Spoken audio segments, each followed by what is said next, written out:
Здравейте и добре дошли отново в канала ми. В днешното видео ще ви покажа как да си направите този грим, за който съм използвала само единствено тези две палитри от Urban Decay, които са абсолютно пълни противоположности. Така че ако искате да видите какви цветове използвах, за да си направя този грим, продължавайте да гледате.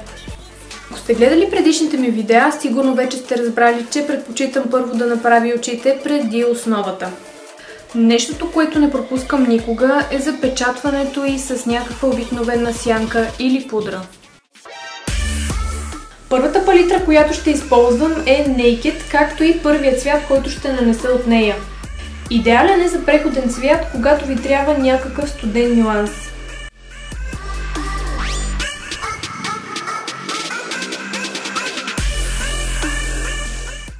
След това взимам и бък, като с него целта ми е да затъмня, но не прекалено сгъвката на клепача.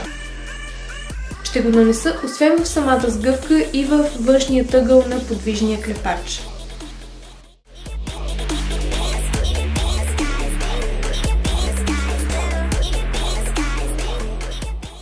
Взимам и последния цвят, който ще използвам от тази палитра, а именно Virgin. Много приятен перено-бял нюанс, който става изключително наситен, когато се нанесе с мокра четка.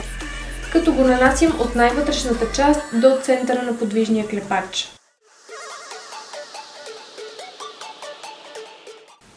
За да подчертая окото и да го повдигна оптически, ще нанеса котешка издължена очна линия.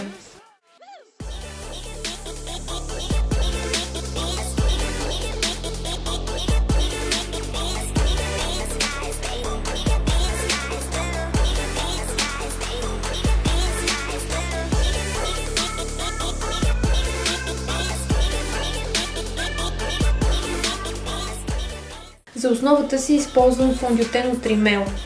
Lasting Finish е един страшно покривен и дълготраен продукт, който препоръчвам и с двете си ръце, когато става въпрос за по-специални поводи или поводи, когато гримът трябва да издържи дълги часове. Ще ви излъжа, ако ви кажа, че не се усеща върху лицето, даже бих казала, че е доста тежък, особено за ежедневна употреба, но качествата му са неоспорими, имайки предвид ценовия му клас. Още в предишното си видео ви споменах, че Radiant Creamy Concealer от NARS е продуктът, който се съчетава перфектно, поне за моята кожа, с този фондютен. Нанасям го в зоната под очите, по брадичката, над горната устна, по върха на носа, което ще ми помогне при контурирането му и, разбира се, на челото. Блендвам го с Buffing Brush от Real Techniques, като впръсквам върху четката малко количество фиксатор.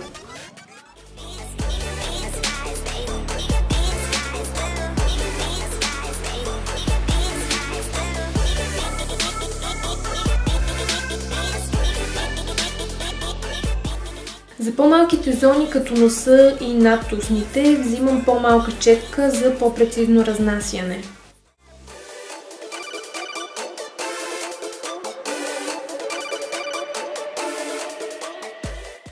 Ще използвам тези два цвята от палитрата на Kat Von D Shade and White, за да запечатя всички светлени зони.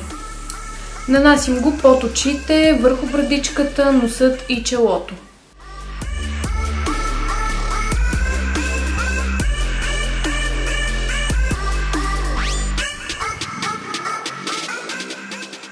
За да завърша очите, ще използвам следващото бижу, отново от Urban Decay, палитрата Electric.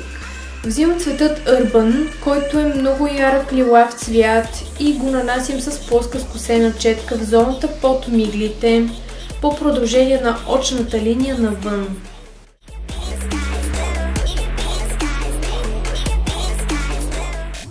Следващият цвят, който ще използвам, е Jilted. С него ще прелея лилавия цвят, така че да няма видими остри линии.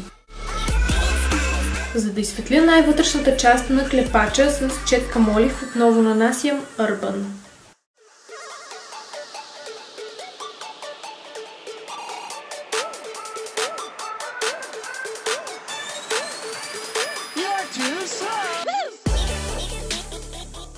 За да направя веждите си, ще използвам гел за вежди на Inglot в номер 16.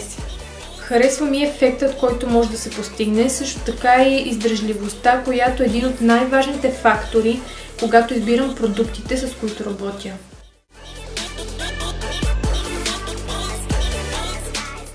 За да контурирам лицето си, се връщам към палитрата на Kat Von D и смесвам тези два цвята. Комбинацията от тези цветове създава много приятен тен и стои много естествено върху кожата. За хайлайт на лицето ще използвам Candlelight Glow от Too Faced. Това е продуктът, който като качество мога да сравня с Mary Luminizer от The Balm. Страхотна пигментация, наситеност и формула. За руж ще използвам този бейкинг блъш от Kiko, бих казала страхотен, леко прасковено розовеникъв цвят.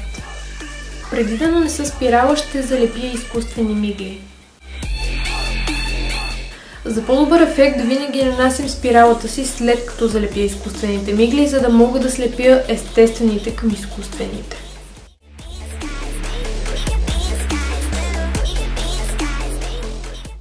Сигурно вече сте разбрали, че съм нюд момиче, така че за контур на устните ще нанеса кафяв молив.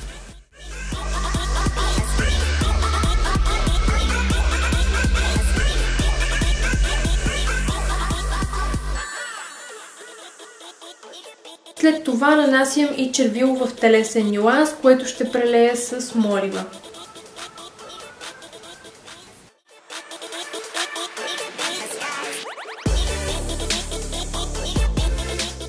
И за да направя устните си да изглеждат по-натурални и обемни, добавим този AMC Gloss от Inglot, който за мое огромно съжаление вече не е в продажба.